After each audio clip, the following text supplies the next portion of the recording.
আজি ষষ্ঠ শ্ৰেণীৰ এটি সমাজ বিজ্ঞানৰ এটি পাঠ, সেই পাঠটো আমি আজি আলোচনা কৰিম আদিপ্ৰস্তৰ যুগ।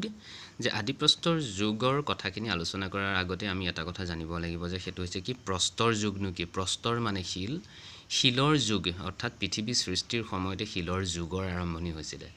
আৰু শিলৰ যুগটো দুটা ভাগত ভাগ কৰিছে, এটা আদিপ্ৰস্তৰ যুগ, আদি মানে প্ৰথম, আৰু আনটো হৈছে কি নৱপ্ৰস্তৰ যুগ। যে আদিপ্ৰস্তৰ যুগতনো কেনেধৰণে মানুহবোৰে জীৱন নিৰ্বাহ কৰিছিল বা সাজপাৰ কি আছিল, চলাচল কেনে আছিল, সেই কথাবোৰ আমি চাব লাগিব। যে অৰ্থাৎ কৈছে কি মানুহৰ যিটো জীৱন, মানৱ সভ্যতাৰ যিটো জীৱন, সেই জীৱনৰ একদম প্ৰথম স্তৰটোকে আদিপ্ৰস্তৰ যুগ বুলি কৈছে। এতিয়া আমি পাঠটোলৈ যদি যাওঁ তেতিয়াহ'লে চাওঁচোন কি হয়নো। পৃথিৱীত কেতিয়াৰ পৰা মানুহে বসতি আৰম্ভ কৰিলে তাক সঠিককৈ ক'ব পৰা নাযায়। মানুহে অনুমানহে কৰে যে কেতিয়াৰ পৰা মানুহে বসবাস কৰিছিল পৃথিৱীত, কিন্তু তাৰ সঠিক উত্তৰ কোনেও দিব পৰা নাই।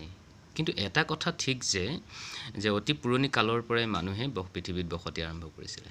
যে মানুহে অতি পুৰণি কালৰ পৰা আটাইতকৈ তাৰ আগৰ, সেইটো হৈছে অতি পুৰণি কাল। ইতিহাসৰ ভিন ভিন সময়ত মানুহৰ জীৱন নিৰ্বাহৰ প্ৰণালী, যেনে খাদ্যাভ্যাস, মানুহৰ জীৱন নিৰ্বাহৰ প্ৰণালী, মানুহে কেনেকৈ জীৱন কটায়, তাৰমানে জীৱন কটোৱা প্ৰণালীটোক জীৱন নিৰ্বাহ প্ৰণালী। আৰু জীৱন নিৰ্বাহ প্ৰণালীটোত কি কি আছেনো, খাদ্যাভ্যাস কেনেকৈ খোৱা বোৱা কৰিছিলে, সাজপাৰ কি পিন্ধিছিলে, তাৰপিছত চাল চলন কেনে আছিলে, তাৰপিছত আছিলে কি আদি সকলোবোৰ বেলেগ বেলেগ আছিলে। এই সকলোবোৰৰ কথা আমি কি হয় মানৱ সভ্যতাৰ জীৱন প্ৰণালীৰ ভিতৰত সোমাব পাৰোঁ। যে মানৱ সভ্যতাৰ একেবাৰে আদিমতম স্তৰটোক আদিপ্ৰস্তৰ যুগ বুলি কোৱা হয়। কিন্তু আদিপ্ৰস্তৰ যুগ কাক বোলে বুলি ক'লে এইটো লিখিলে নহ'ব, কিন্তু আদিপ্ৰস্তৰ যুগ বেলেগ ধৰণৰ আছে। তোমাক যদি কোনোবাই সোধে তোমালোকক যদি যে বোলে আদিপ্ৰস্তৰ যুগটোনো কোনটো প্ৰস্তৰ যুগ, অৰ্থাৎ কি প্ৰস্তৰ যুগৰ একেবাৰে প্ৰথম যুগটোক কি বুলি কোৱা হয়, বোলে আদিপ্ৰস্তৰ যুগ বুলি কোৱা হয়। মানৱ সভ্যতাৰ একেবাৰে প্ৰথম স্তৰটো কি বোলে আদিপ্ৰস্তৰ যুগ। আদিপ্ৰস্তৰ যুগৰ পিছৰ যুগৰ জীৱন নিৰ্বাহ প্ৰণালী বেলেগ আছিল, বেলেগ। কিন্তু আদিপ্ৰস্তৰ যুগৰ মানুহৰ যিটো জীৱন নিৰ্বাহ প্ৰণালী, সি আছিলে কি একদম আদিমতম, সি একদম অতি প্ৰথমতেই যেনেকৈ ব্যৱহাৰ কৰিছিল ঠিক তেনেধৰণৰ আছিলে। কিন্তু তাৰ পিছলৈ ই কিন্তু পৰিৱৰ্তন হৈ সভ্যতাৰ উন্নতি হ'ল। প্ৰস্তৰ মানে শিল বা পাথৰ বুলি কয়। প্ৰস্তৰ মানে কি, যে যি কালত মানুহে শিলৰ সঁজুলি ব্যৱহাৰ কৰিছিল সেই কালটোকেই প্ৰস্তৰ যুগ বুলি কোৱা হয়। চোৱা দেই, প্ৰস্তৰ যুগ, আদিপ্ৰস্তৰ নহয়, প্ৰস্তৰ যুগ হৈছে কি যি কালত মানুহে শিলৰ সঁজুলি ব্যৱহাৰ কৰিছিল, সেইটো হৈছে প্ৰস্তৰ যুগ। প্ৰস্তৰ যুগক দুটা ভাগত ভাগ কৰিছে আকৌ। প্ৰস্তৰ যুগৰ সঁজুলি আৰু অস্ত্ৰ শস্ত্ৰৰ আকৃতি, নিৰ্মাণ কৌশলৰ প্ৰতি লক্ষ্য ৰাখি এই যুগটোক প্ৰধানকৈ দুটা ভাগত ভাগ কৰিছে। ইয়াৰ কেছতে শিলৰ অস্ত্ৰ শস্ত্ৰবোৰ কেনেকৈ বা সা সঁজুলিবোৰ কেনেকৈ নিৰ্মাণ কৰিছিলে, ক'ৰবাত ভূটা আৰু জোঙা আছিল, খহটা আছিলে, এই এনেকুৱা, ক'ৰবাত আকৌ কি আছিলে নিমজ আৰু জোঙা আছিলে। সেই দুটা ভাগত ভাগ কৰি লৈছে। খহটা শিলেৰে তৈয়াৰী গহগতি নোহোৱা ভূটা আকৃতিৰ সঁজুলি আৰু অস্ত্ৰ শস্ত্ৰ ব্যৱহাৰ কৰা যুগটোক কি বুলি কৈছে, আদিপ্ৰস্তৰ যুগ বুলি কৈছে। আমি তেনেকৈ লিখিব লাগিব এতিয়া আদিপ্ৰস্তৰ যুগ কাক বোলে। খহটা শিলেৰে তৈয়াৰী গহগতি নোহোৱা ভূটা আকৃতিৰ সঁজুলি আৰু অস্ত্ৰ শস্ত্ৰ ব্যৱহাৰ কৰা যুগটোক আদিপ্ৰস্তৰ যুগ বুলি কোৱা হয়। এনেকৈ হ'ব লাগিব। তাৰপিছত কৈছে কি, আনহাতে অস্ত্ৰ শস্ত্ৰ আৰু সঁজুলি সুন্দৰৰূপে গঢ়ি পিটি মানুহে যেতিয়া ব্যৱহাৰৰ উপযোগীকৈ তৈয়াৰ কৰি ল'বলৈ শিকিলে, সেই যুগটোক আকৌ নৱপ্ৰস্তৰ যুগ বুলি কয়। এই যে দুটা প্ৰস্তৰ যুগ, এটা প্ৰস্তৰ যুগত কি আছিলে, অস্ত্ৰ শস্ত্ৰবোৰ বা সা সঁজুলিবোৰ বৰ ধুনীয়াকৈ ব্যৱহাৰ কৰিব শিকিছিল, আৰু সিটো যুগত প্ৰথম যুগটো যিটো আদিপ্ৰস্তৰ যুগ, সেই যুগত কিন্তু পৰা নাছিল। অৰ্থাৎ সেয়া প্ৰথম আৰম্ভ হৈছিলহে সেইটো যুগ। অৰ্থাৎ কথাটো হ'ল কি, যেন মানুহৰ সভ্যতাৰ আৰম্ভণিত প্ৰস্তৰ যুগে আছিলে, শিলৰে বস্তুবোৰ ব্যৱহাৰ কৰিছিলে। তাৰ পিছৰটোলৈ যাওঁ এতিয়া। জানি ল'ব দিছে এটা কথা কি আছিলে, যে প্ৰস্তৰ যুগৰ সঁজুলি আৰু অস্ত্ৰ শস্ত্ৰৰ আকৃতি আৰু নিৰ্মাণ কৌশলৰ প্ৰতি লক্ষ্য কৰি এই যুগক দুটা ভাগত ভাগ কৰিছে। এইটো কথা আগতে অলপ আগত পাই আহিছোঁ আমি, যে কৈছে যে গহগতি নোহোৱা আকৃতিৰ সঁজুলি অস্ত্ৰ শস্ত্ৰ ব্যৱহাৰ কৰা যুগটো আদিপ্ৰস্তৰ, আৰু আনহাতে নৱপ্ৰস্তৰ যুগটো হৈছে কি অস্ত্ৰ শস্ত্ৰ সা সঁজুলি সুন্দৰৰূপে গঢ়ি পিটি ব্যৱহাৰ কৰা। এতিয়া কথাটো হ'ল কি, যে আদিপ্ৰস্তৰ যুগ আৰু নৱপ্ৰস্তৰ যুগৰ মাজত পাৰ্থক্য লাগিব।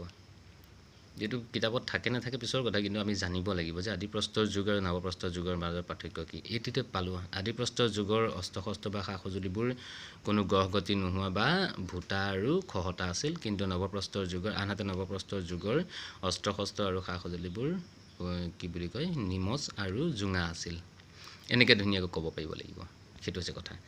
আৰু এটা কথা হৈছে কি আদি প্ৰস্তৰ যুগত মানুহবোৰ কি আছিল অঘৰী আছিল মানুহবোৰৰ ঘৰ নাছিল যেটো মানে যাৰ ঘৰ নাছিল যিসকলৰ গম পাইছেনে কথাটো মানুহবোৰ আসলতে মানে ঘৰ নোহোৱাকৈ চলিছিল ক'ত চলিছিল চাওঁ এতিয়া এই যুগৰ মানুহে ঘৰ সাজিব নাজানিছিল এই যুগৰ মানুহে তেতিয়া কিন্তু মানুহে সভ্যতা আৰম্ভ কৰিছেহে কিন্তু তেওঁলোকে সাজিব কৰিব নাজানিছিল ঘৰ তাৰ পিছত লাহে লাহে শিকিছিল মানুহে তেতিয়া গছৰ তল বা গুহাত বাস কৰিছিল গছৰ তলত বা গুহাত বাস কৰিছিল আমি ইয়াৰ পিছত বস্তু এটা আলোচনা কৰিব লাগিব তেওঁলোকে খাদ্যবস্তু উৎপাদন আৰু প্ৰস্তুত কৰি ল'ব নাজানিছিল তেওঁলোকে খাদ্যবস্তু কেনেকৈ উৎপাদন কৰে বা কেনেকৈ প্ৰস্তুত কৰি লয় সেইবোৰ কৰিব নাজানিছিল বনৰীয়া জীৱ-জন্তু শিকাৰ কৰি মাছ ধৰি গছৰ ফল-মূল সংগ্ৰহ কৰি খাদ্য যোগাৰ কৰিছিল তেওঁলোকে কি কৰিছিল বনৰীয়া জীৱ-জন্তু খাল